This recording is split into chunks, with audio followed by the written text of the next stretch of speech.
I didn't understand Revali at all until the DLC, and then I understood everything. And I wish I had known what we learned from the DLC back when I was recording for the main game. And it is that Revali, honestly, is the most reasonable champion in terms of his response to Link. His reaction towards Link is justified. The other champions I see are just immediately, they're very supportive of Zelda. They're like, hey, you know, I just want to protect you. I just want to protect the land of Hyrule. I want to protect my people against, you know, Calamity Ganon. So if you say this guy is going to be our savior, cool, I'm behind it, because the alternative is dying and I don't want to take that risk.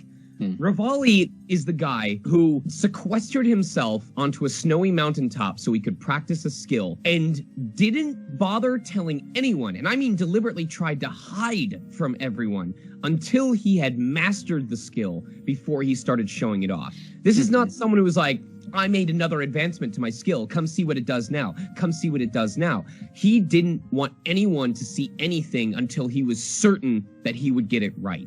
So for him to go through all of this work to master his ability, to earn the respect of his people, and then have this kid in a blue tunic, I almost said green, I'm so sorry, Zelda fans, I've lost my cred card twice, to have this guy show up with nothing to prove how powerful he's supposed to be, and have the princess of the kingdom go, yeah, he's good. He's your superior now. That's frustrating.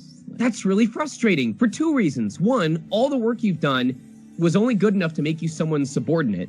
And two, if that superior doesn't actually, like, pull their weight, y'all are dead. You're done. Like, that's it. That's the end of the kingdom. That's a really, really big amount of faith to put on a single character who hasn't proven themselves yet. So, you know, back during the main game, I didn't know this, and I was like, wow, you know, he is kind of a jerk. Like, why can't you be supportive of this person who's trying to help you? But after the DLC, I was like, oh, that's why, because he hasn't actually done anything yet. So, after that, it made so much sense. A lot of people have also brought up that it looks like Revali has reverse performance pressure, which is that he does his best work when other people are watching.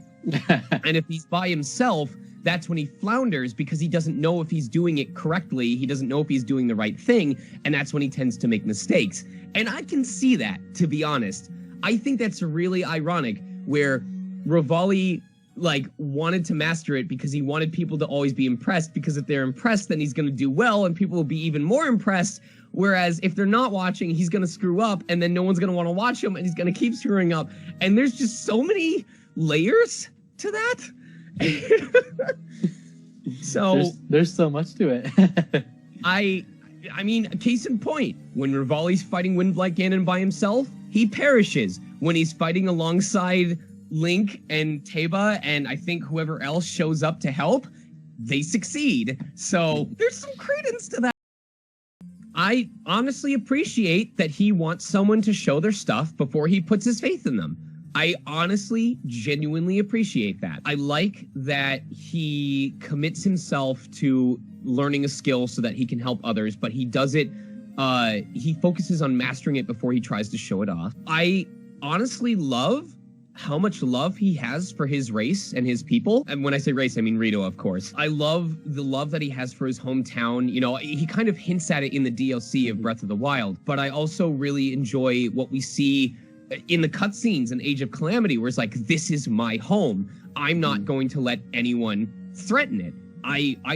That's so cool to me. I really appreciate that he cares that much. And I also, I touched on this at the very beginning of it, but I do like that if someone's going to come in and get appointed as his superior, that he's going to hold them accountable.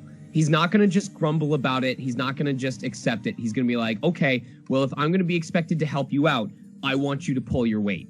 And I think that's really important. You know, I know that it can be really easy to fall into a follower mentality of, okay, well, if it works, cool. If it doesn't, then I'm not the one responsible. There was someone who was supposed to lead me. But I like that Revali takes charge and says, no, this doesn't just affect me. this affects everyone that I'm trying to protect. So if I'm serving you, you'd better serve us. You know, you'd better do what you're supposed to be doing. So I respect that a lot.